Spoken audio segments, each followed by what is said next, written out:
Oremos juntos.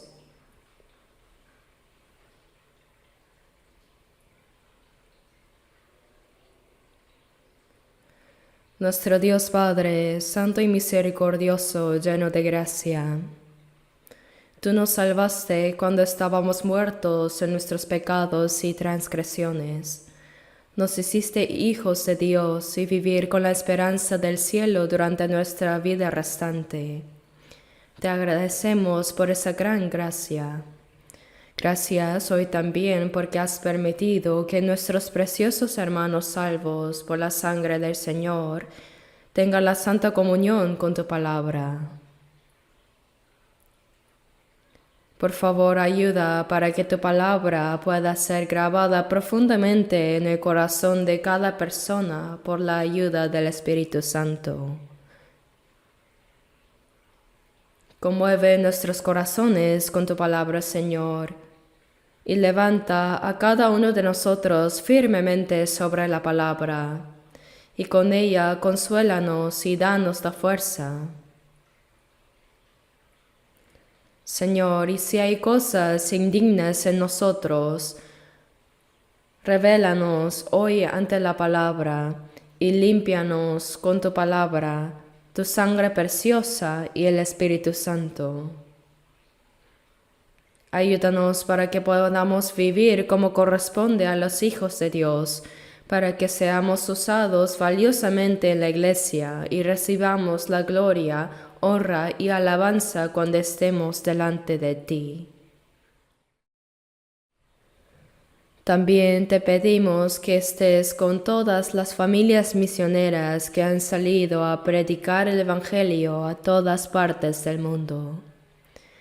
Llénalas más con tu gracia para que no se rindan, y haz que proclame con denuedo el Evangelio por la gran gracia y poder de Dios, para que así se expanda más el Evangelio y muchas almas puedan entrar a la vida eterna. Llénalos, Señor, con lo necesario física y espiritualmente. Y te pedimos que estés también con nuestros hermanos alrededor de todo el mundo. Dales más fuerza y ayuda para que unidos puedan cumplir el bien del Señor. Por favor, entre los salvos, cuida a nuestros miembros débiles o que estén pasando por diversas aflicciones, dificultades y pruebas, para que pase lo que pase, no se afanen, sino que confiando en el Señor puedan avanzar cada día. Y a los que no han podido asistir hoy, donde quiera que estén, llénalos con tu gracia adecuada. Confiamos esta hora solamente en ti, Señor. Hemos orado en el nombre de Jesucristo, que siempre nos ama y nos salvó. Amén.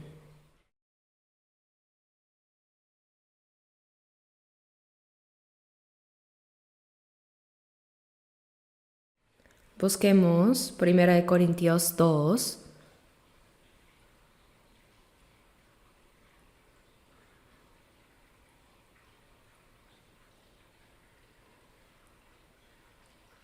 Primera de Corintios 2, del versículo 10 al 12. Leamos juntos despacio. Pero Dios nos las reveló a nosotros por el Espíritu, porque el Espíritu todo lo escudriña, aun lo profundo de Dios. Porque ¿quién de los hombres sabe las cosas del hombre, sino el Espíritu del hombre que está en él? Así tampoco nadie conoció las cosas de Dios, sino el Espíritu de Dios. Y nosotros no hemos recibido el Espíritu del mundo, sino el Espíritu que proviene de Dios, para que sepamos lo que Dios nos ha concedido. Hasta ahí.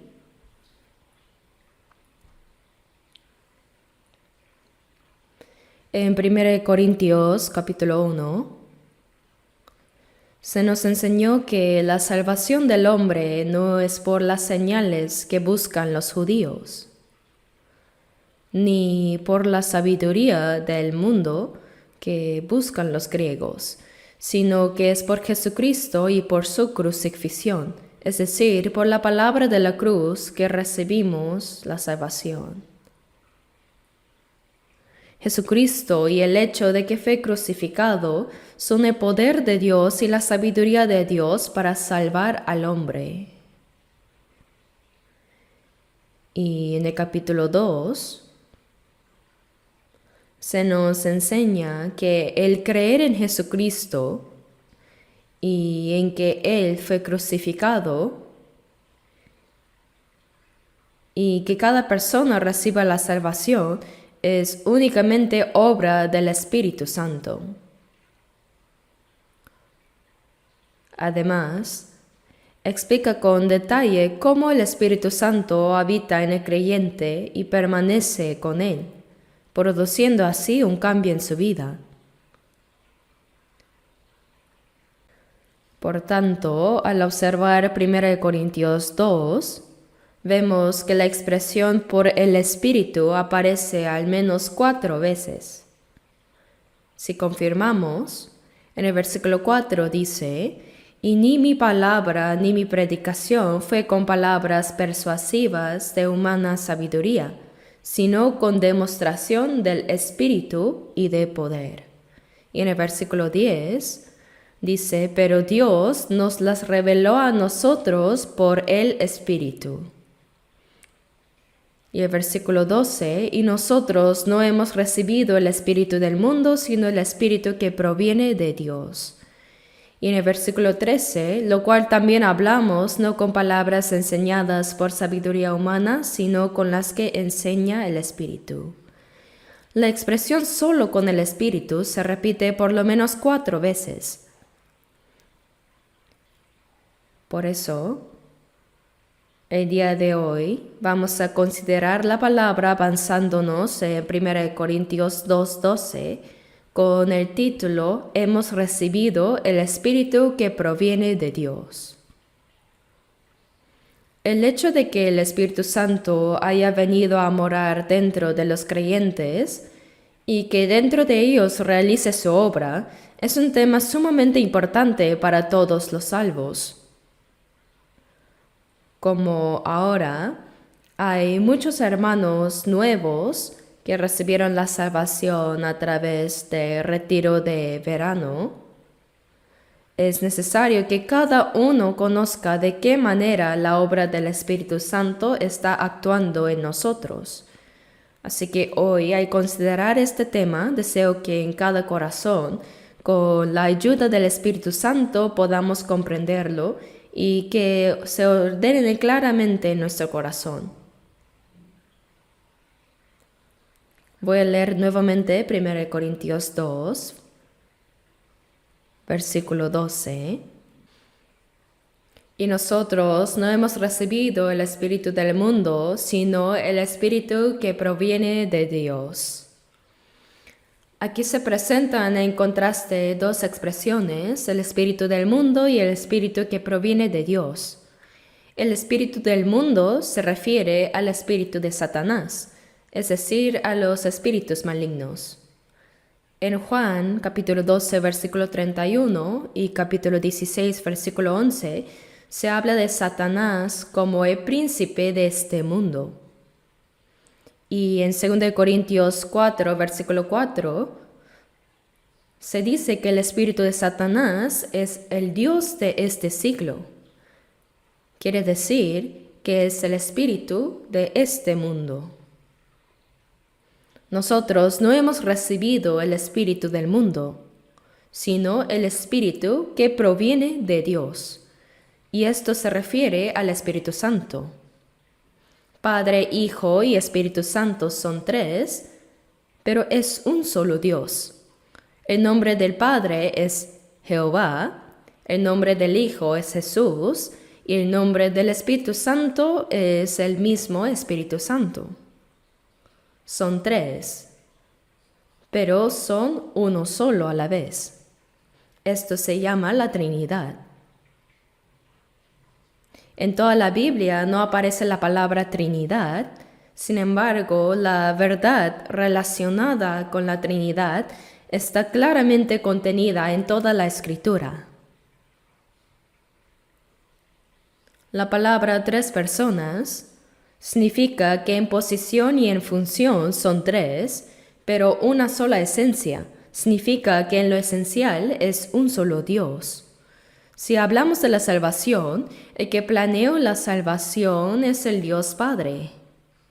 Por eso, en el tiempo del Antiguo Testamento, quien preparó la escena para la venida de Jesucristo fue Jehová Dios. Y para completar la salvación del hombre, Jesús, es decir, el Dios Hijo, vino y durante 33 años de vida resolvió realmente el problema de todos los pecados del hombre en la cruz y completó así el Evangelio. Mientras que el Espíritu Santo, después de que Jesús ascendió, fue enviado por el Padre y por el Hijo, y en esta era del Nuevo Testamento está realizando la obra de anunciar el Evangelio que Jesús ya completó. Así que en cuanto a posición y función, son claramente tres, pero en cuanto a esencia son uno, un solo Dios. Por eso cuando recibimos la salvación y somos bautizados, en Mateo 28:19 dice: Id y haced discípulos a todas las naciones, bautizándolos en el nombre del Padre y del Hijo y del Espíritu Santo. Recibimos el bautismo en el nombre del Padre, del Hijo y del Espíritu Santo. La posición y la función son tres, pero si observamos bien, no dice en los nombres en plural, sino en singular, en el nombre. Son tres, pero el nombre se usa en singular. El tema de hoy es el Dios Espíritu Santo.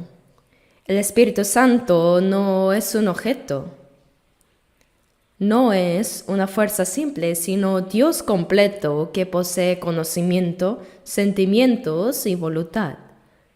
Lo que debemos tener claro es lo que dice en 1 Corintios 2:12. Los salvos han recibido el Espíritu Santo que proviene solo de Dios.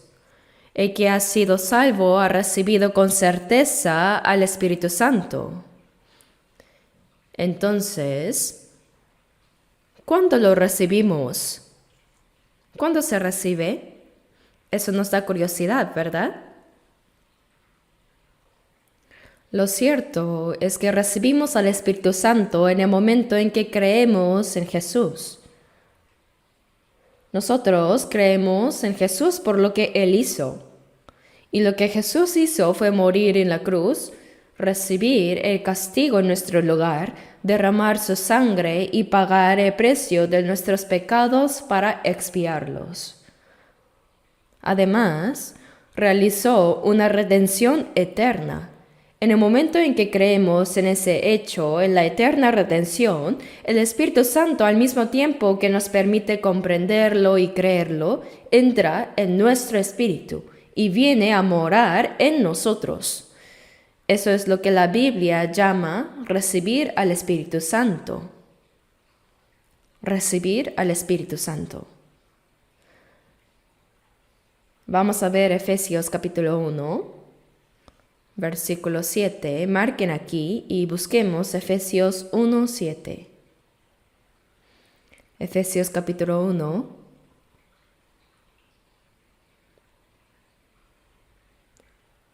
versículo 7. En quien tenemos redención por su sangre, el perdón de pecados según las riquezas de su gracia. Aquí dice que tenemos redención por la sangre de Jesús. No quiere decir que fuimos encerrados en una cárcel. La palabra redención viene de salvar y pagar un precio. Por eso es una palabra que significa pagar el precio y rescatar. Redención es igual que decir perdón de pecados. Hemos recibido el perdón de pecados de manera segura por la sangre de Jesús. Y cuando lo recibimos, el Espíritu Santo viene a nosotros. Leamos juntos los versículos 13 y 14.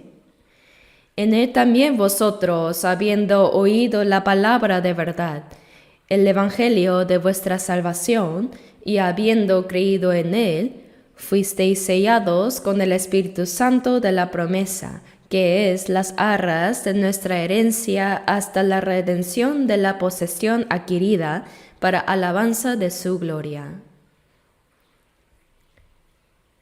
Aquí dice, en él también vosotros, habiendo oído la palabra de verdad, el evangelio de vuestra salvación. El evangelio de la salvación es lo que vimos en el versículo 7, en quien tenemos redención por su sangre y perdón de pecados. Ese perdón por la sangre de Jesús es el contenido del evangelio. Primero lo oímos, después creímos y luego dice, fuisteis sellados con el Espíritu Santo de la promesa. ¿Por qué lo llama el Espíritu Santo de la promesa? Porque Dios ya había prometido desde el Antiguo Testamento dar su Espíritu a los que creen. Por eso se llama así, porque hemos recibido ese Espíritu que fue prometido. En el libro de Joel, uno de los profetas del Antiguo Testamento y que históricamente se escribió incluso antes que Isaías, en Joel capítulo 2, en el versículo 32, dice, y todo aquel que invocare el nombre de Jehová será salvo. Y en los que creen, dice el versículo 28, derramaré mi espíritu sobre toda carne. Eso significa que sin importar la nacionalidad, que sea hombre o mujer, a cualquiera que crea en Dios, le daría el Espíritu Santo. Y en Joel 2:32 dice, y todo aquel que invocare el nombre de Jehová será salvo. Así que al oír y al creer, se cumple esa promesa y el Espíritu Santo nos sella. Los jóvenes quizás se pregunten, ¿qué significa ser sellados? Significa que Dios ha puesto su sello como un sello de aprobación. El Espíritu Santo entra en el creyente, en su espíritu, y eso es el sello del Espíritu. ¿Y qué significa ese sello? Significa garantía. Por ejemplo, cuando dos personas hacen un contrato, ambos ponen su sello en el documento, ¿no? Y al poner ese sello, el contrato entra en vigor y se confirma que se cumplirá lo que se acordó. Y cuando se pone un sello en un objeto, significa que ese objeto pertenece a la persona del sello. Por ejemplo, yo durante un tiempo leí muchos libros y cada vez que compraba un libro, inmediatamente escribía mi firma en él. ¿Por qué? Porque es mío. Es como no lo tomes, es mi propiedad. Esa firma o ese sello marca que me pertenece. De la misma manera, cuando una persona escucha claramente el Evangelio y cree, Dios pone su sello como garantía de que esa persona ha recibido la salvación. Y Efesios 1:14 dice que es las arras de nuestra herencia. Ese sello es la garantía de que somos herederos de la herencia celestial. Dios ha prometido a los salvos, como dice 1 Pedro 1:4, para una herencia incorruptible, incontaminada e inmarcesible reservada en los cielos para vosotros. Por eso dice, habiendo creído fuisteis sellados con el Espíritu Santo de la promesa. Así que dentro de todo creyente, el Espíritu Santo realmente ha venido. El Espíritu Santo ha venido a nosotros como garantía. Aquí en Efesios habla de la garantía de la salvación y de la herencia. En Romanos 8:16 se dice que es las arras de que somos hijos de Dios. Y en 2 Corintios 5, de versículo 1 al 5, se habla de que cuando el Señor vuelva, nuestros cuerpos resucitarán y el Espíritu Santo es la garantía de esa resurrección corporal. Entonces, la presencia del Espíritu Santo en nosotros es múltiples arras, garantías. La garantía de la salvación, de que somos herederos de la herencia celestial, de que somos hijos de Dios y de la resurrección del cuerpo. ¿Y quién vino como esa garantía? El Espíritu Santo vino. Habiendo oído y creído, fuisteis sellados con el Espíritu Santo de la promesa. Cuando el Espíritu Santo vino, Dios puso en nosotros su sello de que somos suyos. Es un hecho maravilloso. Ahora vamos a confirmar en otros pasajes que cuando creemos, es decir, cuando se cumple el perdón de pecados, recibimos el Espíritu Santo. Busquemos Gálatas 3. Gálatas 3. Versículos 1 y 2. Oh Gálatas insensatos, ¿quién os fascinó para no obedecer a la verdad? A vosotros, ante cuyos ojos Jesucristo fue ya presentado claramente entre vosotros como crucificado. Leamos juntos el versículo 2. Esto solo quiero saber de vosotros. ¿Recibisteis el Espíritu por las obras de la ley o por el oír con fe? Y leamos juntos también versículo 5. Aquel pues que os suministra el Espíritu y hace maravillas entre vosotros, ¿lo hace por las obras de la ley o por el oír con fe? ¿El Espíritu Santo vino a nosotros por nuestras obras acaso? ¿O vino cuando oímos y creímos? El Espíritu Santo vino cuando oímos y creímos. El hecho de que Jesús fue crucificado es una verdad segura. Y por medio de su muerte en la cruz se cumplió la expiación. Cuando oímos y creímos en esa redención, el Espíritu Santo viene a nosotros. Veamos también Hechos 2, 38.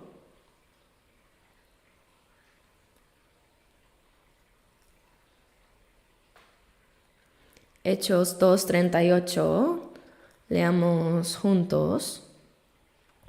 Pedro les dijo, arrepentíos y bautícese cada uno de vosotros en el nombre de Jesucristo para perdón de los pecados, y recibiréis el don del Espíritu Santo. Esta palabra no está hablando de un orden cronológico, sino que está explicando como un conjunto lo que sucede en el corazón del que cree. Aquí dice arrepentíos. Sí, es necesario el arrepentimiento. Y bautícese cada uno de vosotros en el nombre de Jesucristo. El que cree debe recibir el bautismo en agua. Aquí está hablando del bautismo en agua, y dice para perdón de los pecados. El que cree recibe con certeza el perdón de pecados y dice, recibiréis el don del Espíritu Santo. El Espíritu Santo viene. Esto se presenta como un solo conjunto. Cuando dice, bautícese cada uno de vosotros en el nombre de Jesucristo, como mencionamos antes en Mateo 28:19, el Señor resucitado dijo, id y haced discípulos a todas las naciones, bautizándolos en el nombre del Padre, y del Hijo, y del Espíritu Santo. Un discípulo es aquel que creyó y recibió la salvación. El bautismo se da a los discípulos. Recibir el bautismo significa que alguien creyó, fue salvo y se convirtió en discípulo del Señor. Por eso aquí también se dice bautícese, porque habla de los que han creído y han sido salvos. Creer y bautizarse se presentan juntos. En Marcos 16, versículos 15 y 16 dice, id por todo el mundo y predicar el evangelio a toda criatura. El que creyere y fuere bautizado será salvo, mas el que no creyere será condenado. Aquí dice, el que creyere y fuere bautizado será salvo. En realidad, la salvación se recibe por la fe, pero creer y ser bautizado significa que habiendo recibido la salvación, se proclama esa salvación delante de Dios y de los hombres. Aquí también se habla de creer y bautizarse como un conjunto. Lo mismo sucede en Hechos 2:38. Arrepentirse y recibir el bautismo significa que creyendo y siendo salvos llegamos a ser discípulos del Señor. Entonces, la persona recibe con certeza el perdón de pecados. Y dice, recibiréis el don del Espíritu Santo. Hermanos, ¿qué expresión tan maravillosa es esta? El Espíritu Santo entra en nosotros como un regalo. No es por las obras de la ley que el Espíritu Santo viene. Así como el perdón de pecados y la salvación son como un regalo, el Espíritu Santo también lo es.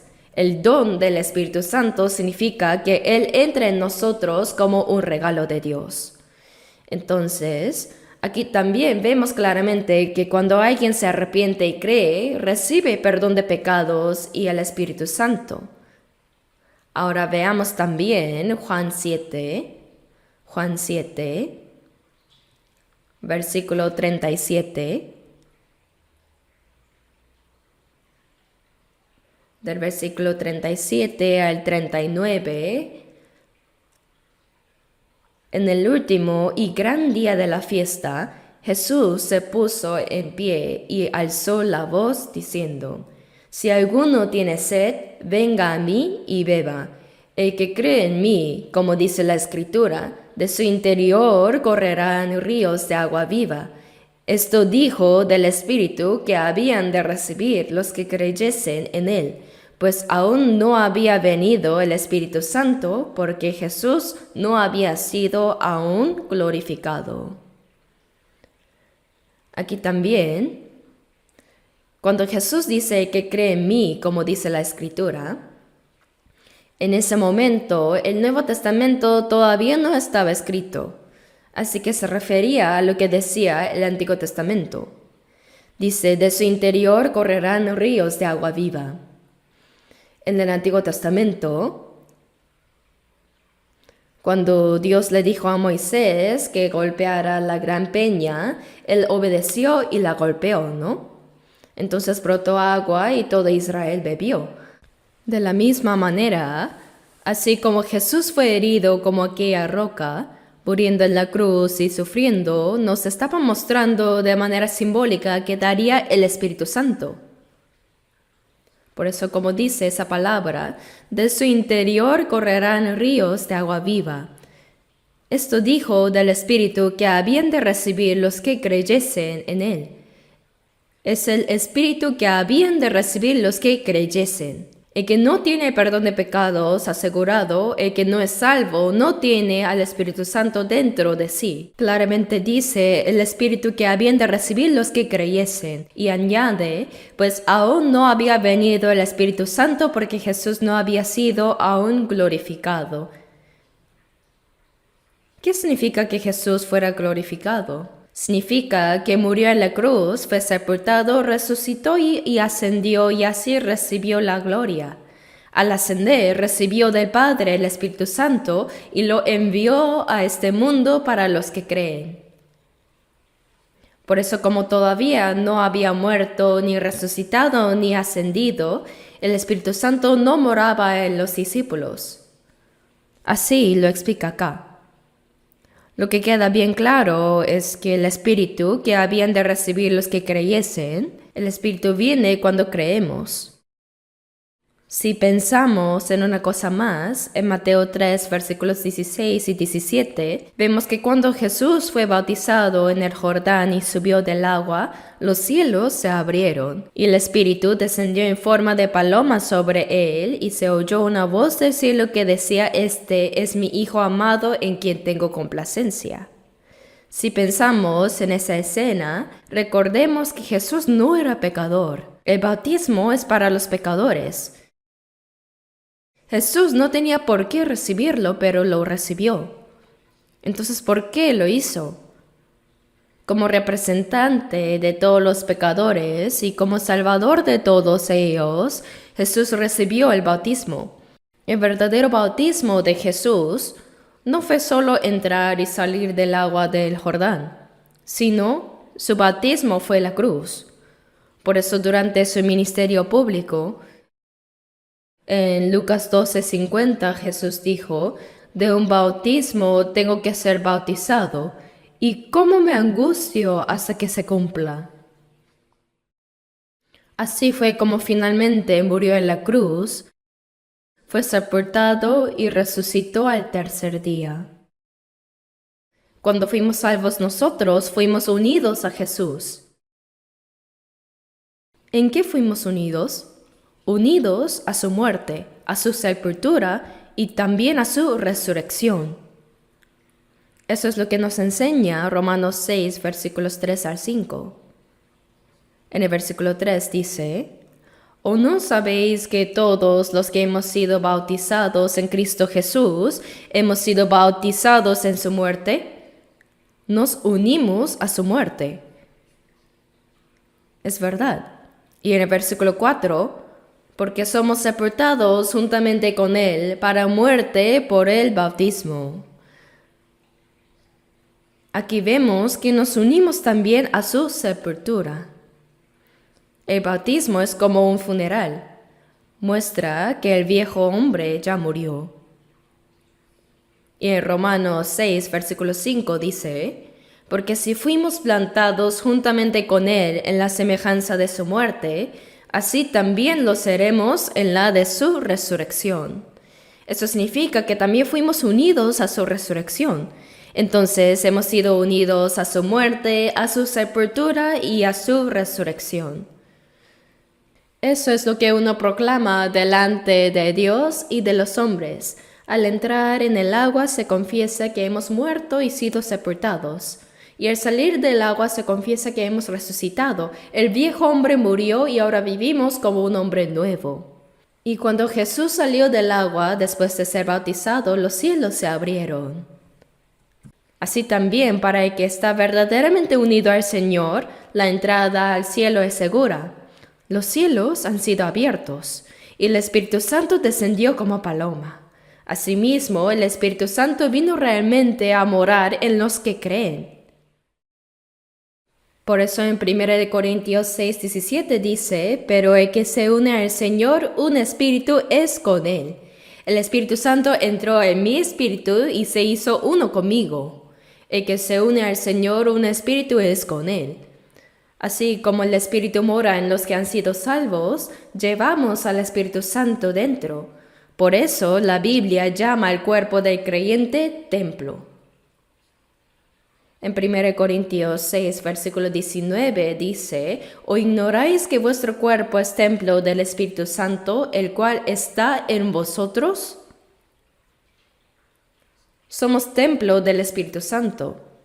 Entonces, nuestro cuerpo no es nuestro, sino del Señor.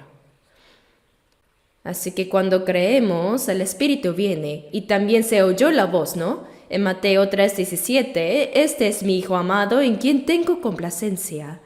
Para Jesús esa palabra no era necesaria, era para nosotros. El que ha recibido con certeza la salvación y el Espíritu Santo es Hijo de Dios. Por eso en Romanos 8:15 dice, pues no habéis recibido el espíritu de esclavitud para estar otra vez en temor, sino que habéis recibido el espíritu de adopción, por el cual clamamos Abba Padre. Con la venida del Espíritu Santo vino el espíritu de adopción. Ahora somos hijos de Dios. Y cuando dice en quien tengo complacencia, ¿qué significa? Significa que como hijos de Dios vivamos agradando al Señor. En esa escena también descendió el Espíritu Santo, demostrando claramente que el Espíritu viene cuando creemos. Por eso, hay algo que el creyente debe tener bien asegurado. En 1 Corintios 2:12 dice, y nosotros no hemos recibido el Espíritu del mundo, sino el Espíritu que proviene de Dios. El Espíritu Santo está en el corazón del que ha sido salvo. El Espíritu del Señor y mi espíritu se unieron en uno. Así que nuestro cuerpo se convirtió en templo del Dios Espíritu Santo, que es una persona perfecta, completa con intelecto, emociones y voluntad. Este hecho debemos saberlo bien y meditarlo profundamente. Solo así podremos vivir la vida correctamente. Y además de que el Espíritu Santo está en los que creen como garantía, también siempre mora en ellos. Significa que habita dentro del creyente. Eso es lo que llamamos la morada del Espíritu Santo. Por eso el que ha sido salvo nunca se pierde. Es una redención eterna y una salvación perfecta. Una vez salvo, siempre es salvo. Busquemos en Juan 14. Juan 14.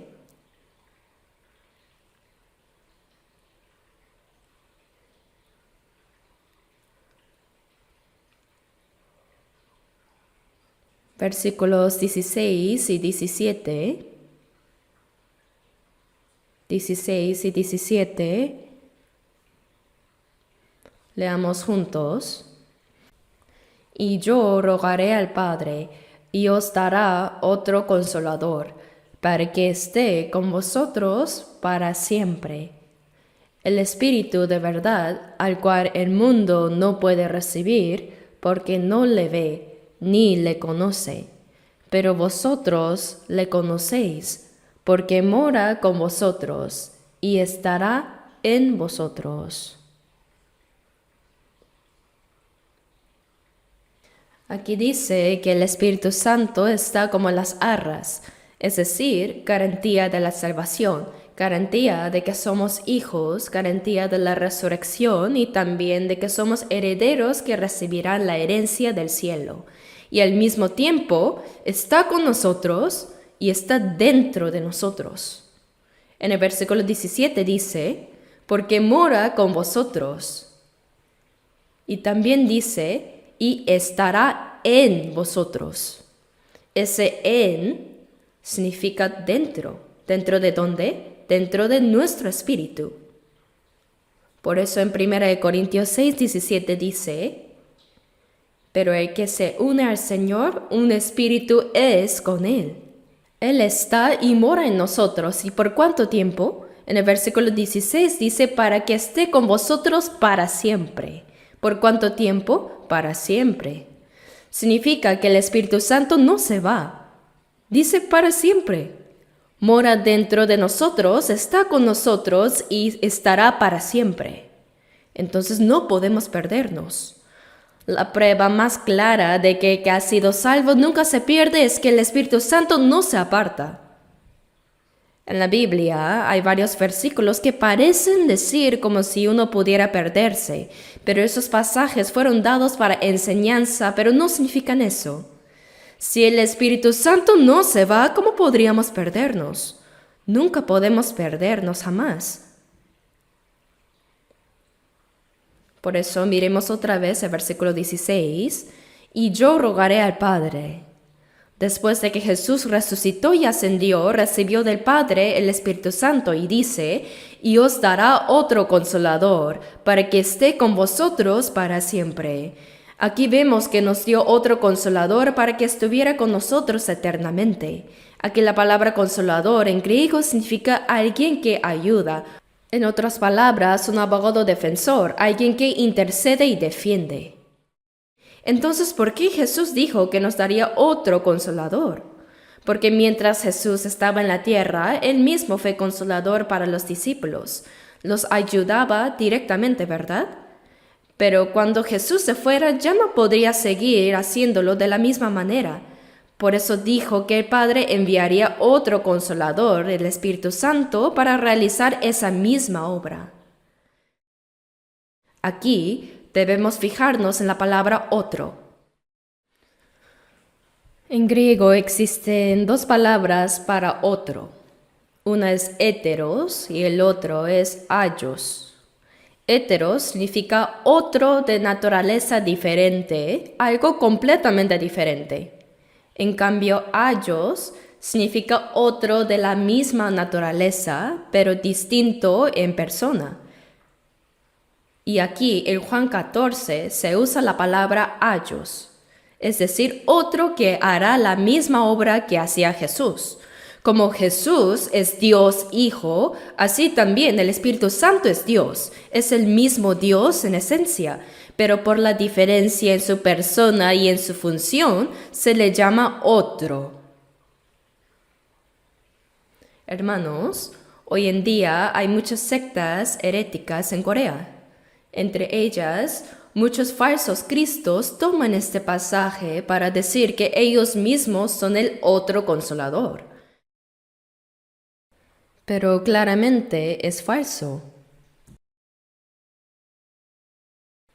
La Biblia enseña claramente que el otro consolador no es un hombre, sino es el Espíritu Santo, Dios mismo. En el versículo 17 dice claramente quién es Él. Él es el Espíritu de verdad. Se refiere al Espíritu Santo cuando habla del Consolador. Ese Consolador vendría para estar y morar con nosotros y permanecer eternamente. Por eso la salvación no se pierde. No existe una salvación que se pierda, ni existe una vida eterna que se acabe.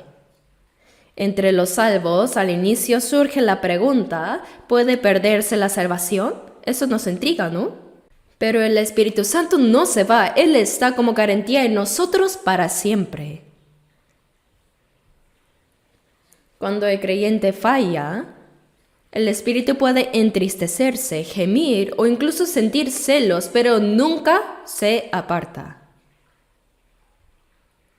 Por eso en Romanos 8:26 dice, pues ¿qué hemos de pedir como conviene? No lo sabemos, pero el Espíritu mismo intercede por nosotros con gemidos indecibles. El Espíritu Santo intercede por los creyentes cuando no oran como deberían. Él ora en lugar de los santos delante del Padre. En Efesios 4:30 dice, y no contristéis al Espíritu Santo de Dios, con el cual fuisteis sellados para el día de la redención. Significa que sí, podríamos entristecer al Espíritu, por eso nos advierte que no lo hagamos. ¿Y cómo lo entristecemos? Si leemos el contexto de Efesios 4, cuando usamos palabras indebidas y deshonramos la gloria de Dios, el Espíritu se entristece. Y cuando usamos nuestro cuerpo para cometer pecados impuros, también se entristece.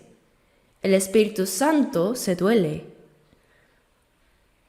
En Santiago 4, versículos 4 y 5, vemos que el creyente debería amar al Señor y acercarse a Él, pero en lugar de eso ama y quiere ser amigo del mundo.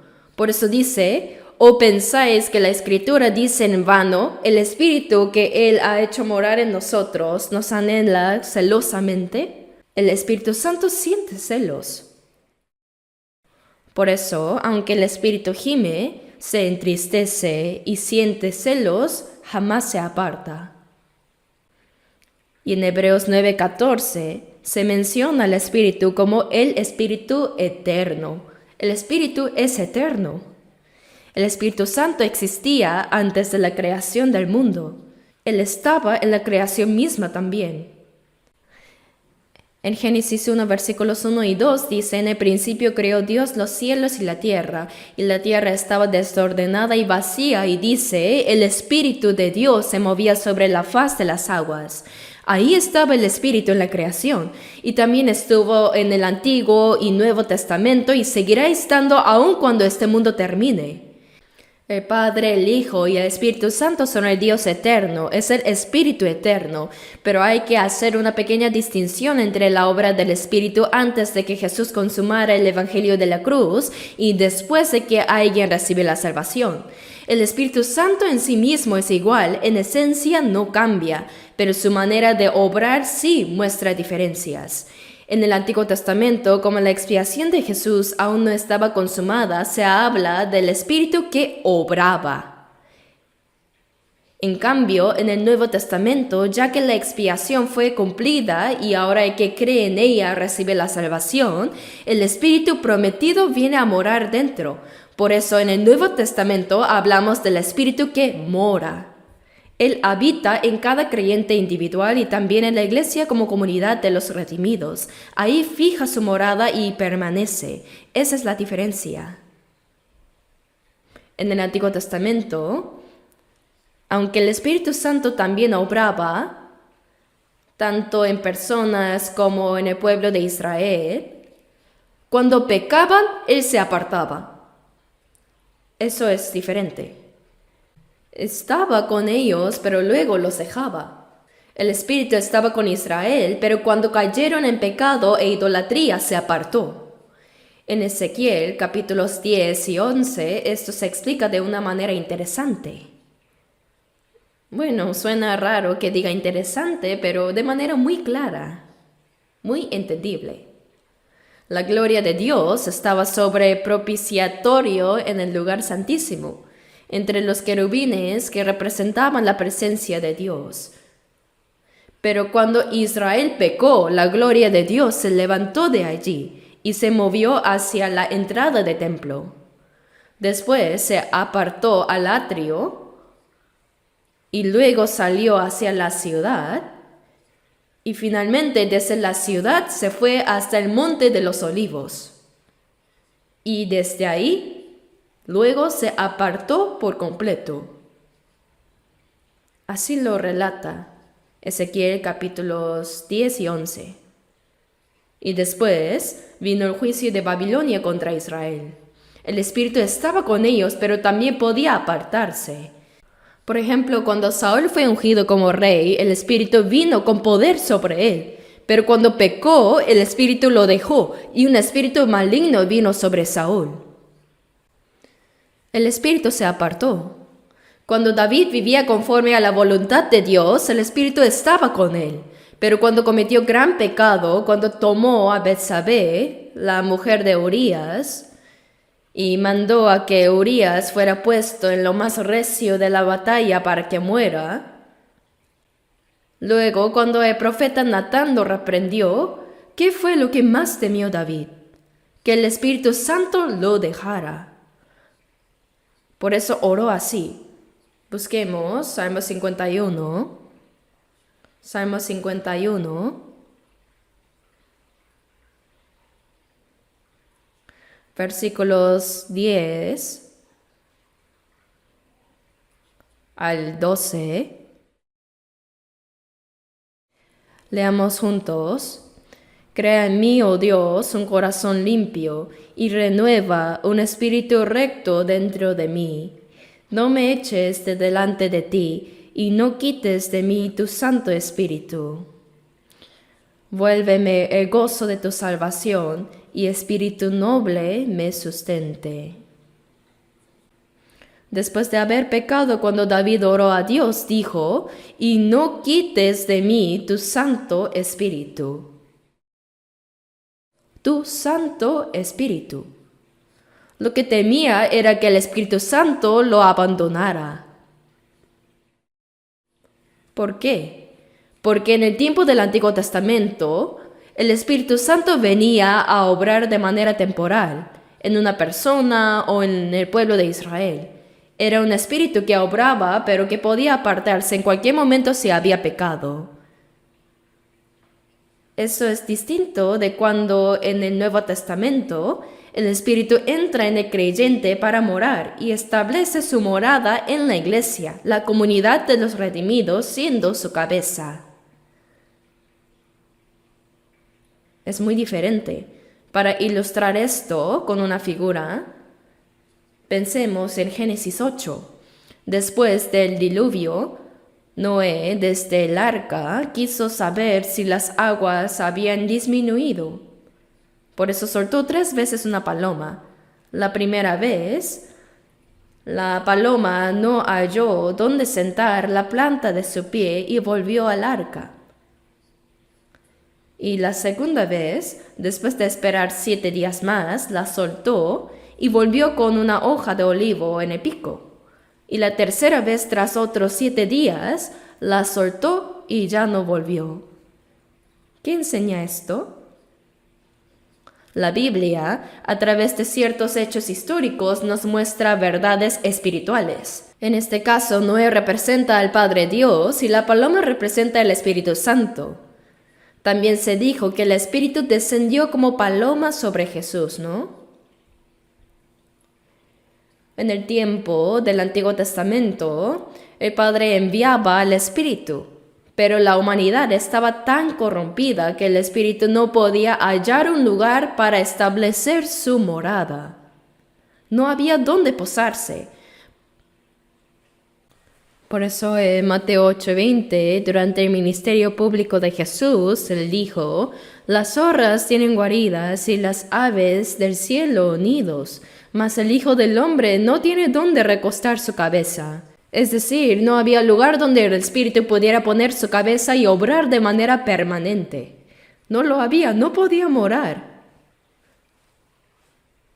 Pero entonces, el Padre envió a Jesús, y él consumó el Evangelio de la cruz y fue al Padre. La paloma que volvió con una hoja de olivo representa la buena noticia de la resurrección llevada al Padre.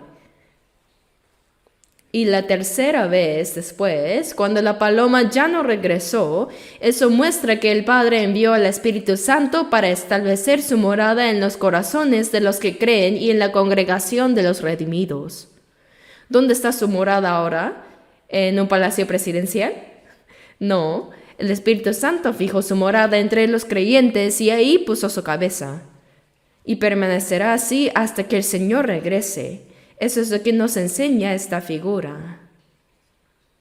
Por tanto, como el Espíritu Santo está en nosotros como garantía y como morada, el creyente no se pierde. Eso es demasiado claro. Aunque alguien diga lo contrario, no debemos dejarnos llevar ni prestar oído.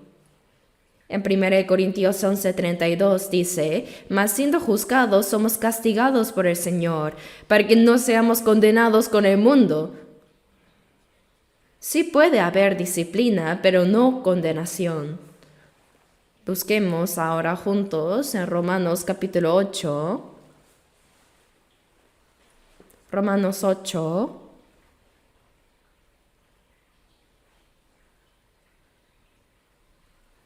Leamos el versículo 31. 31. Solo con leerlo ya es de gran bendición. Sí, leamos juntos. ¿Qué pues diremos a esto? Si Dios es por nosotros, ¿quién contra nosotros? El que no escatimó ni a su propio Hijo, sino que lo entregó por todos nosotros, ¿cómo no nos dará también con él todas las cosas? ¿Quién acusará a los escogidos de Dios? Dios es el que justifica. ¿Quién es el que condenará? Cristo es el que murió, mas aún el que también resucitó, el que además está a la diestra de Dios, el que también intercede por nosotros. ¿Quién nos separará del amor de Cristo? Aquí vemos expresiones como ¿quién contra nosotros? ¿Quién acusará a los escogidos de Dios? ¿Quién es el que condenará? Una persona salva tiene al Espíritu Santo como garantía, que mora en él y está con él. Por eso nadie puede oponerse, acusar ni condenar a quien pertenece al Señor. Somos propiedad del Señor. Estamos en su mano. Además, si el creyente salvo ama a Dios y Dios también lo ama, entonces ¿quién podrá separar al salvo del amor de Dios?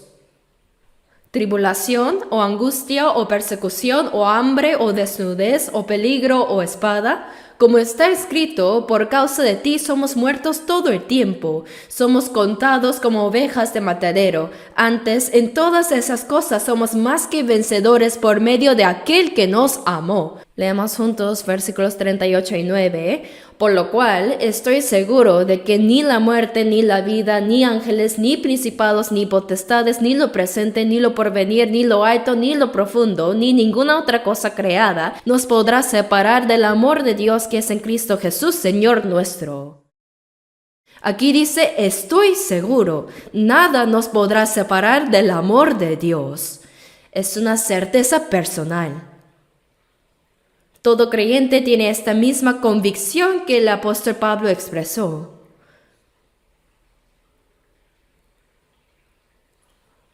Por eso, la salvación no se pierde. Nada puede separarnos del amor de Dios. Pasemos de nuevo a 1 Corintios 2:12. 2, versículo 12. Y nosotros no hemos recibido el Espíritu del mundo, sino el Espíritu que proviene de Dios, para que sepamos lo que Dios nos ha concedido. Aquí dice lo que Dios nos ha concedido. Realmente son muchas cosas que Dios nos dio por gracia, ¿verdad? Y entre ellas, ¿cuál es la más importante? La redención, la gracia de la salvación. Esa es la más grande. Gracias A la cruz de Jesucristo, y gracias a que Él fue crucificado, nuestros pecados han sido resueltos y hemos recibido la salvación y la vida eterna. El que ha sido salvo por medio del Espíritu Santo conoce y cree con certeza la redención y la vida eterna. Y tiene la seguridad. Y junto a esa seguridad también tiene gozo y gratitud. Veamos 1 Corintios 2, versículo 1. Así que, amados, cuando fui a vosotros para anunciaros el testimonio de Dios, aquí testimonio de Dios en el versículo 2 se refiere a Jesucristo y a este crucificado. Es el evangelio de la cruz, ¿no? Y dice, cuando fui a vosotros para anunciaros el testimonio de Dios, no fui con excelencia de palabras o de sabiduría, pues me propuse no saber entre vosotros cosa alguna sino a Jesucristo y a este crucificado, y estuve entre vosotros con debilidad y mucho temor y temblor. Leamos juntos versículos 4 y 5. Y ni mi palabra ni mi predicación fue con palabras persuasivas de humana sabiduría, sino con demostración del Espíritu y de poder, para que vuestra fe no esté fundada en la sabiduría de los hombres, sino en el poder de Dios. Cuando predicamos el testimonio de Dios, el Evangelio, no debe ser con palabras persuasivas de sabiduría humana, sino con la obra del Espíritu Santo y con poder. La palabra es necesaria, pero sin la obra del Espíritu no hay salvación. Cuando el Espíritu obra, nace en la persona la certeza de su salvación, y esa certeza produce gozo y gratitud. Por tanto, en el versículo 5 dice, para que vuestra fe no esté fundada en la sabiduría de los hombres, sino en el poder de Dios.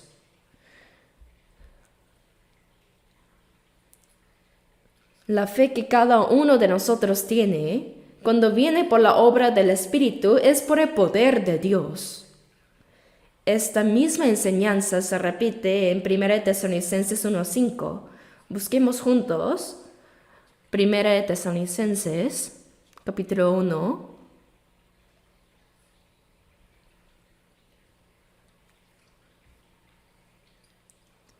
Versículo 5, leamos juntos. Pues nuestro Evangelio no llegó a vosotros en palabras solamente, sino también en poder, en el Espíritu Santo y en plena certidumbre, como bien sabéis cuáles fuimos entre vosotros por amor de vosotros. Dice, nuestro Evangelio no llegó a vosotros en palabras solamente. Claro, el Evangelio se anuncia con palabras, pero si se queda solo ahí, termina en conocimiento humano. Aquí dice, sino también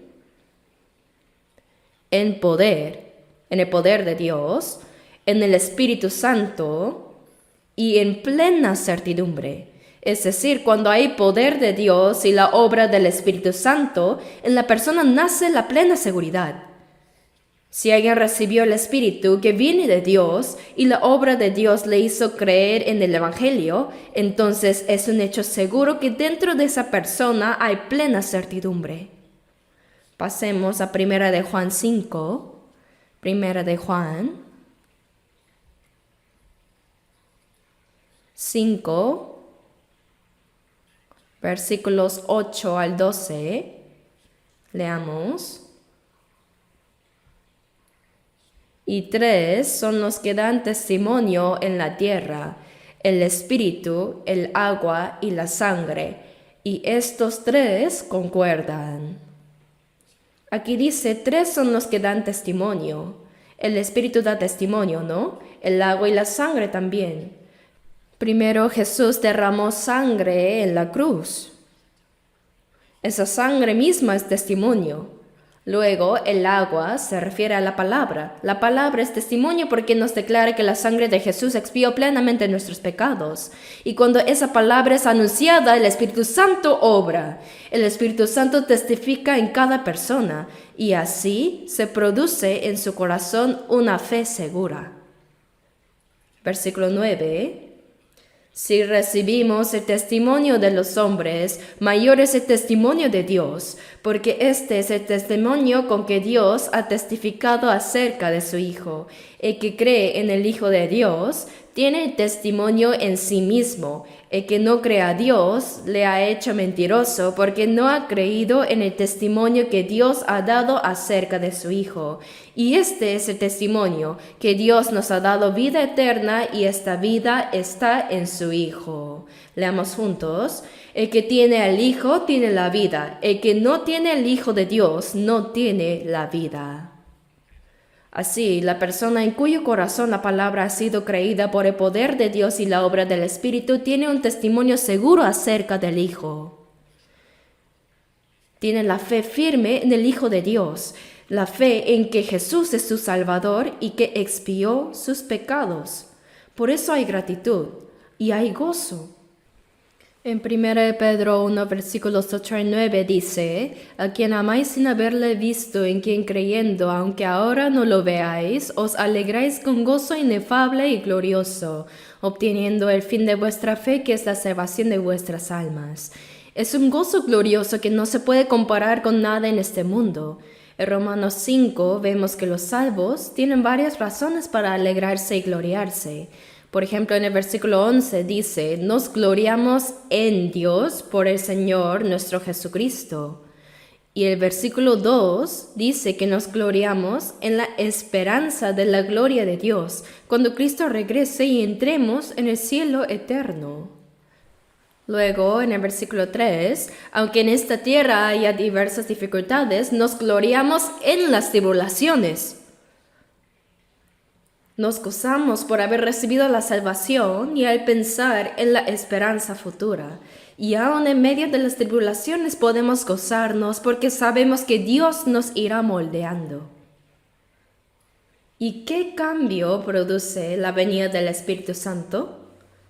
Se convierte nuestra conciencia en una buena conciencia. Es fundamental esto. Cuando el Espíritu Santo viene, limpia nuestra conciencia y le permite cumplir su verdadera función.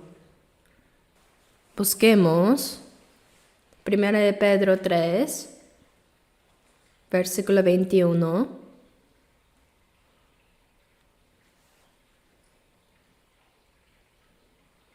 Primera de Pedro 3, 21. Leamos juntos. El bautismo que corresponde a esto ahora nos salva, no quitando las inmundicias de la carne, sino como la aspiración de una buena conciencia hacia Dios, por la resurrección de Jesucristo. Aquí dice, no quitando las inmundicias de la carne. O sea, ser salvo y recibir el bautismo no significa que la inmundicia de la carne haya desaparecido. ¿Qué es la inmundicia de la carne? Desde que nacemos en Adán, traemos una naturaleza pecaminosa, una inclinación hacia el pecado, un deseo de pecar. Eso no desaparece. Entonces, ¿qué es lo que cambia en nosotros? Dice aquí, sino como la aspiración de una buena conciencia hacia Dios. La conciencia se vuelve buena y comienza a cumplir correctamente su función. Hermanos, ¿cómo es la conciencia antes de la salvación? Bueno, es la misma conciencia, pero según la Biblia se puede describir como una conciencia débil, una contaminada y una conciencia cauterizada. Por eso en 1 Corintios 8:7 dice, comen como sacrificado a ídolos, y su conciencia siendo débil se contamina. Aquí habla de conciencia débil y contaminada. Y en Tito 1:15, hablando de los incrédulos, dice, hasta su mente y su conciencia están corrompidas. Una conciencia corrompida. Y en 1 Timoteo 4:2 dice, teniendo cauterizada la conciencia. ¿Qué significa cauterizada? Es como una marca hecha con fuego. En la antigüedad se marcaba así a los esclavos o criminales. Entonces cuando la piel se quemaba, esas células morían y perdían completamente su función. Así es una conciencia cauterizada.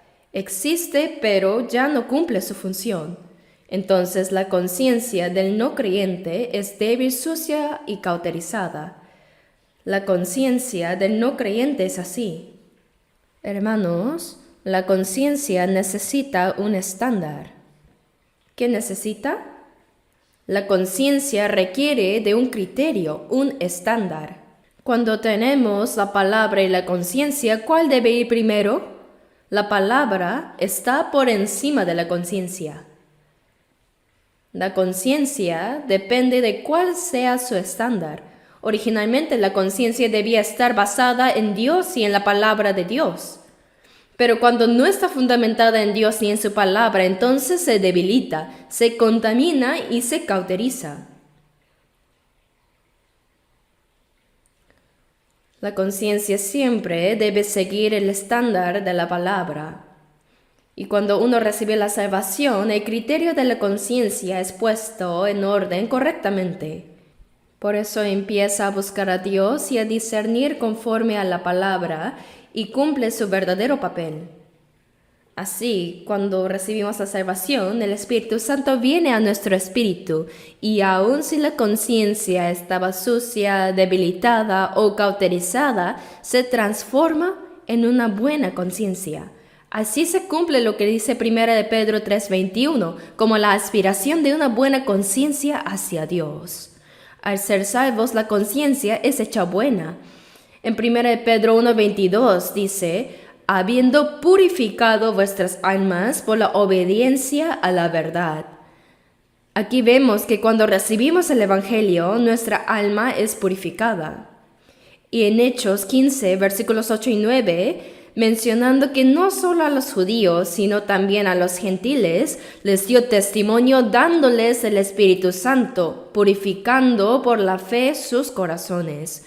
Cuando uno llega a tener la fe segura, su corazón se purifica. Y en Ezequiel 11:19 y capítulo 36, versículo 26 dice, les daré corazón nuevo y pondré espíritu nuevo dentro de vosotros. ¿Qué es un corazón nuevo? En 1 Corintios 2:16 dice, tenemos la mente, el corazón de Cristo. Un corazón nuevo que concuerde con el del Señor. Antes era un corazón rebelde, pero ahora se convierte en uno obediente. Así, la conciencia se hace buena. Esto ciertamente pasa en los salvos. Si alguien dice que es salvo, pero vive sin seguir su conciencia como si no la tuviera, eso muestra que en realidad no ha recibido la salvación. Cuando uno es salvo, su espíritu y su corazón son limpiados y su conciencia se hace buena. Como dice, aspiración de una buena conciencia hacia Dios. Busca a Dios, empieza a poner al Señor en primer lugar en medio de sus problemas. Empieza a vivir centrado en Él, a depender de Él y a buscar la respuesta en Él. La conciencia recupera su función correcta. Por eso, en 1 Corintios 12:3 dice, nadie puede llamar a Jesús Señor, sino por el Espíritu Santo. Si el Espíritu no viene, nadie puede confesar a Jesús como Señor de su vida. El que tiene el Espíritu Santo reconocerá a Jesús como su Señor y vivirá con Cristo como centro y estándar. Y hablando de estándar criterio, pensemos en esto. Cuando recibimos la salvación y el Espíritu viene a nosotros, se establece un criterio claro respecto al pecado, a la justicia y al juicio. Abramos en Juan 16, busquemos. Desde el versículo 7 hasta el 11. Juan 16, versículos 7 al 11.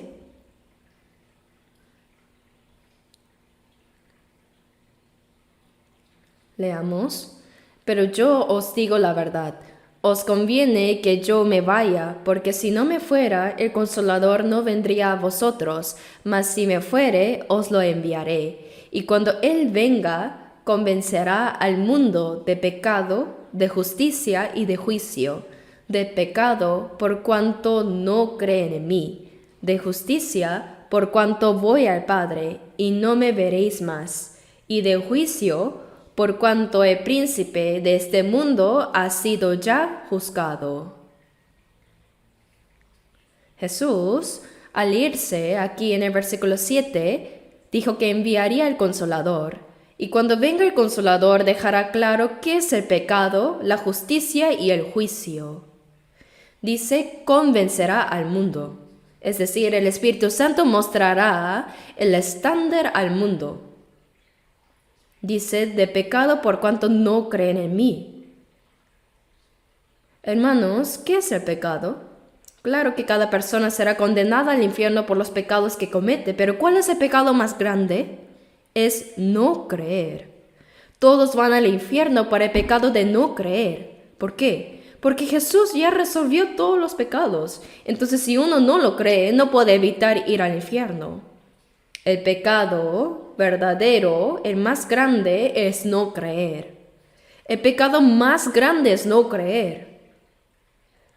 El Espíritu Santo testifica claramente que no creer es pecado.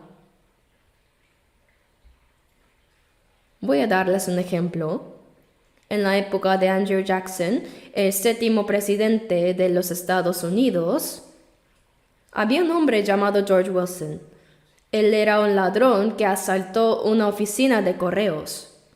Y durante ese robo mató a una persona de manera impulsiva. Por eso fue condenado a la pena de muerte. Pero sus amigos cercanos lo conocían bien. Ellos sabían que normalmente era una persona de buena conducta. Había cometido un robo por necesidad, lo cual sí ya era un error. Y aunque cometió un asesinato, lo hizo de manera impulsiva. Entonces ellos pensaban, sí es culpable, pero la pena de muerte, la horca, es demasiado duro. Entonces empezaron un movimiento para salvarlo. Se convirtió en un tema muy comentado en los Estados Unidos. Se recogieron muchas firmas y finalmente llegó al presidente Andrew Jackson una petición de indulto. Afortunadamente, el presidente lo firmó y lo envió a George Wilson.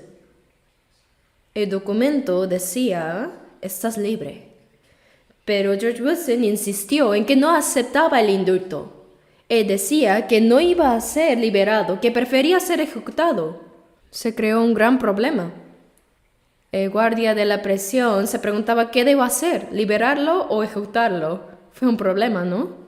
Así que la Corte Suprema de los Estados Unidos lo discutió y en ese momento el presidente de la Corte Suprema era John Marshall. Y este hombre, John Marshall, dio una sentencia muy famosa que dice, el indulto no es más que una hoja, un pedazo de papel. El indulto solo tiene validez si la persona a quien concierne lo acepta.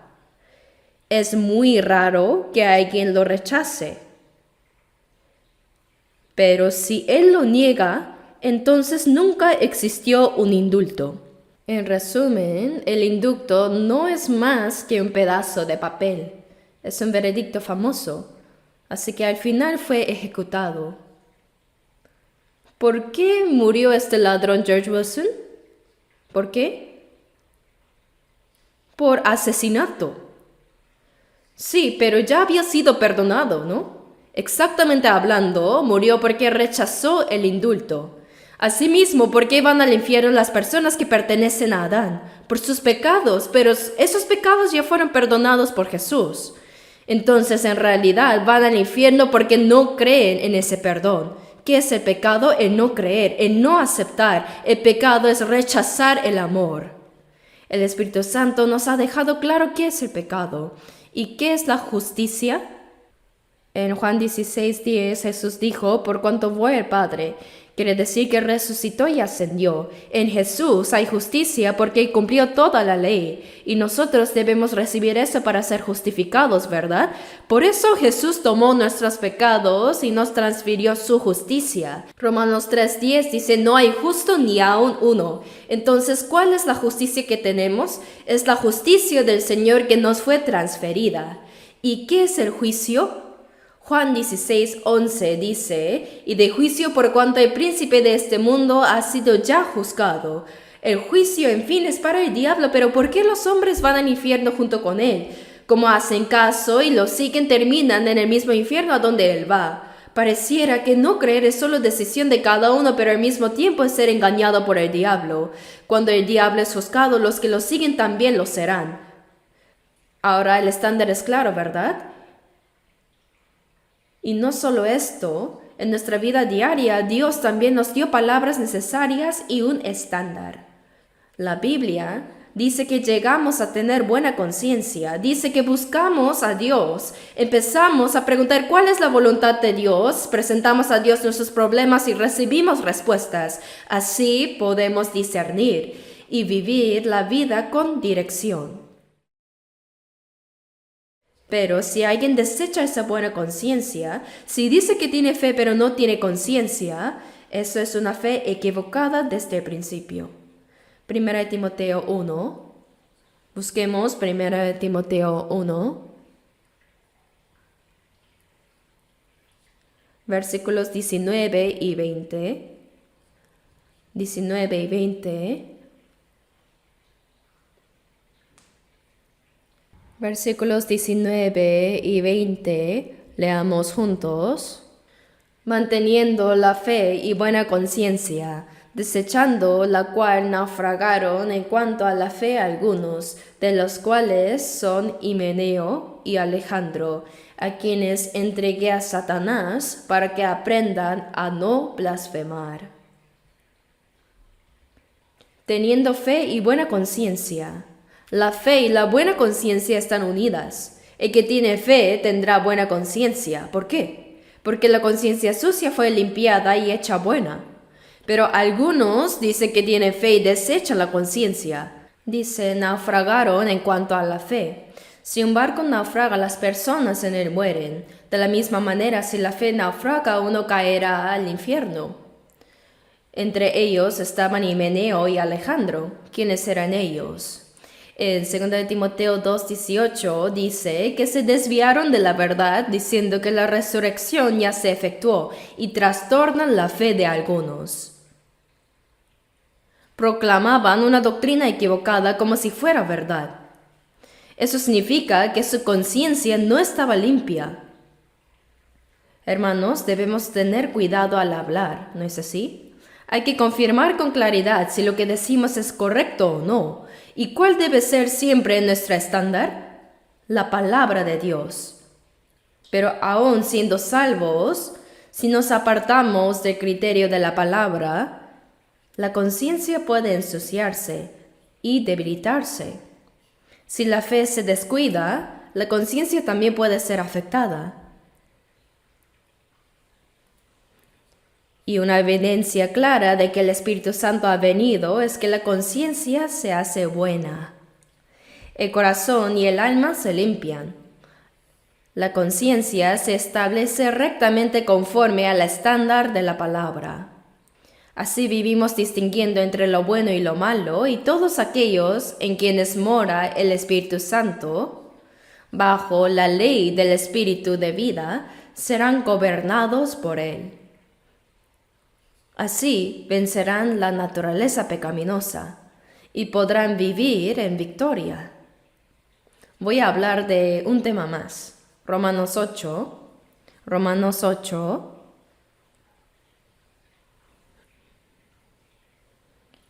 versículos 1 y 2.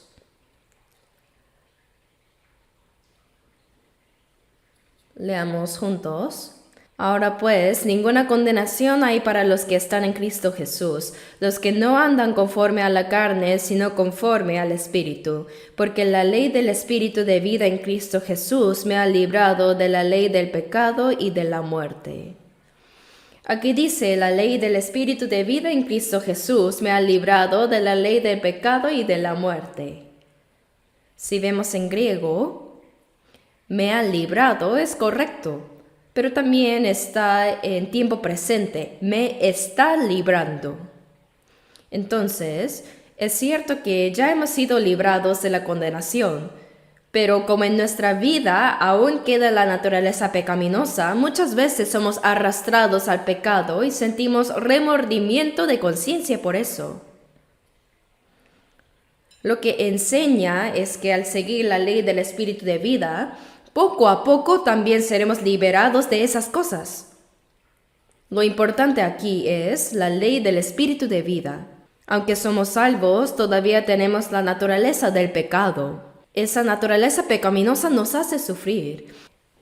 El himno Sublime Gracia, o Gracia Admirable, la letra dice: gracia admirable, dulce es, que a mi pecador salvó. Esta alabanza fue compuesta por el predicador John Newton. Él dijo esta expresión: he oído mucho acerca del maligno papa en el mundo, pero dentro de mí tengo el papa más maligno. Se refería a la naturaleza pecaminosa. La naturaleza de pecado lo hacía sufrir, lo arrastraba y le hacía sentir dificultades. Por eso los salvos saben que dentro de sí mismos existen dos leyes. Está el Espíritu Santo que los guía a vivir según la voluntad de Dios. Y en su carne está la naturaleza pecaminosa que los arrastra a pecar.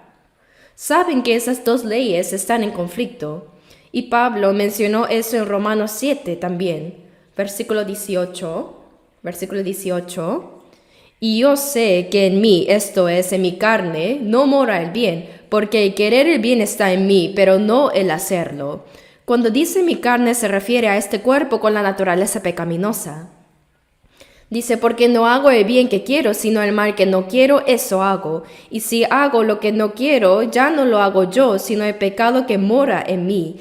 Así que queriendo yo hacer el bien, hallo esta ley, que el mal está en mí. Porque según el hombre interior me deleito en la ley de Dios, pero veo otra ley en mis miembros que se rebela contra la ley de mi mente y que me lleva cautivo a la ley de pecado que está en mis miembros. Miserable de mí, ¿quién me librará de este cuerpo de muerte? Gracias doy a Dios por Jesucristo, Señor nuestro. Así que yo mismo con la mente sirvo a la ley de Dios, mas con la carne a la ley del pecado. Aquí habla de dos leyes. En el versículo 20 al final dice: si hago lo que no quiero, ya no lo hago yo, sino el pecado que mora en mí. Algunos lo malinterpretan. Dicen, no soy yo quien peca, sino el pecado que está dentro de mí. ¿Pero eso está bien? No está bien. Es uno mismo quien peca. Lo que Pablo expresa es un lamento por causa de la naturaleza pecaminosa. Esa naturaleza lo lleva a hacer lo que no quiere. Así que llegó a una conclusión: cuando quiero hacer el bien, también el mal está presente en mí. Con el hombre interior me deleito en la ley de Dios. ¿Por qué? Porque el Espíritu Santo vino. Juan 14:17 dice: porque mora con vosotros y estará en vosotros. El Espíritu Santo entró en el alma y por eso el hombre interior que ha recibido la vida de Dios quiere vivir según la voluntad del Señor, sí, pero en los miembros de la carne hay otra ley, una ley que lucha contra la ley de la mente y lo arrastra cautivo a la ley del pecado que está en los miembros. Por eso clama: miserable de mí. ¿Quién me librará de este cuerpo de muerte? Es un lamento. Hermanos, este es el gran problema que tenemos después de ser salvos, ¿no? ¿Cómo podemos vencer la naturaleza pecaminosa y vivir en victoria conforme a la palabra de Dios? Es un tema muy importante que debemos reflexionar. ¿Cómo podemos, aún teniendo naturaleza pecaminosa, vivir en paz con Dios? Es un asunto que debemos considerar profundamente. En Levítico 7:13 vemos algo interesante. En los sacrificios de ofrenda de paz para Dios se utilizaba pan leudado. En toda la Biblia, la levadura siempre se menciona como algo malo, como pecado. Pero en las ofrendas para Dios, especialmente en la ofrenda de paz, se usaba pan con levadura. ¿Qué significa esto? Significa que nosotros, aún teniendo la naturaleza pecaminosa, podemos tener paz con Dios. Romanos 5:1 dice, justificados pues por la fe tenemos paz para con Dios por medio de nuestro Señor Jesucristo. Hemos sido justificados y somos salvos, y ahora debemos gozar de paz con Dios, pero en un estado donde aún tenemos naturaleza pecaminosa. Esto no es algo que podamos lograr por nuestra propia fuerza. Por eso, Dios nos dio al Espíritu Santo que mora en nosotros, ¿verdad?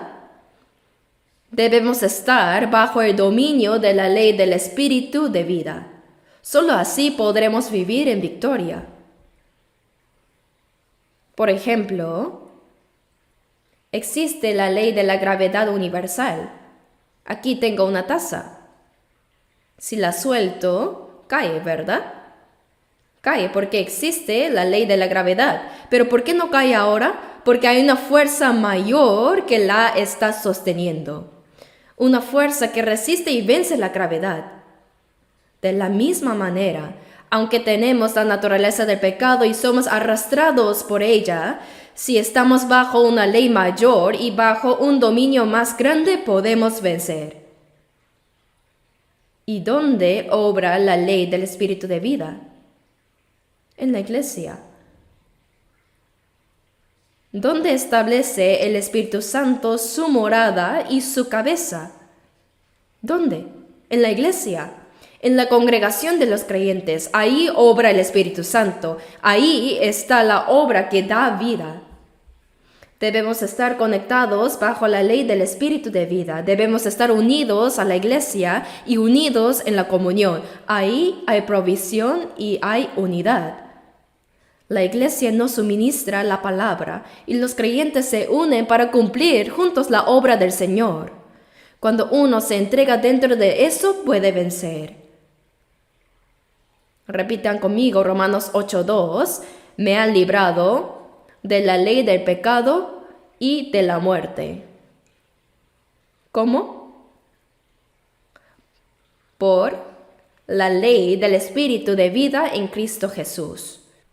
Así, cuando vivimos bajo el dominio del Espíritu de vida, cuando estamos sujetos a esa ley mayor, de manera individual no es posible. No se puede. La Biblia misma lo dice. Pablo también se lamenta en Romanos 7 que no podía, pero al pasar al capítulo 8 aprendió a vivir en victoria bajo la ley del Espíritu de vida. También en el versículo 8 hay lamentos. No significa que estando bajo la ley del Espíritu de vida ya no habrá más dificultades. Sí, hay lamentos y hay pruebas, pero aún en medio de ellos se puede vivir en victoria. Las comparaciones de la cabeza y el cuerpo, de la vid y los pámpanos, Jesús como el pastor y los salvos como el rebaño de ovejas, todas esas comparaciones parábolas que nos enseñan que debemos estar conectados y permanecer unidos, que debemos recibir provisión y estar en unidad para poder vencer.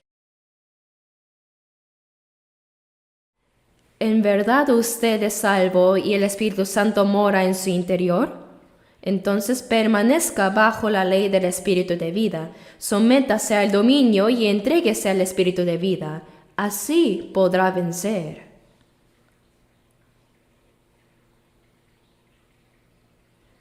Y en 1 Corintios 2, versículo 12, dice que no solo recibimos el Evangelio, sino que Dios también nos hace conocer muchas cosas, nos da discernimiento y nos permite participar en su obra.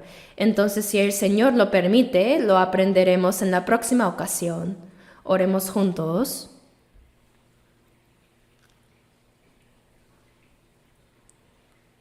Dios, gracias.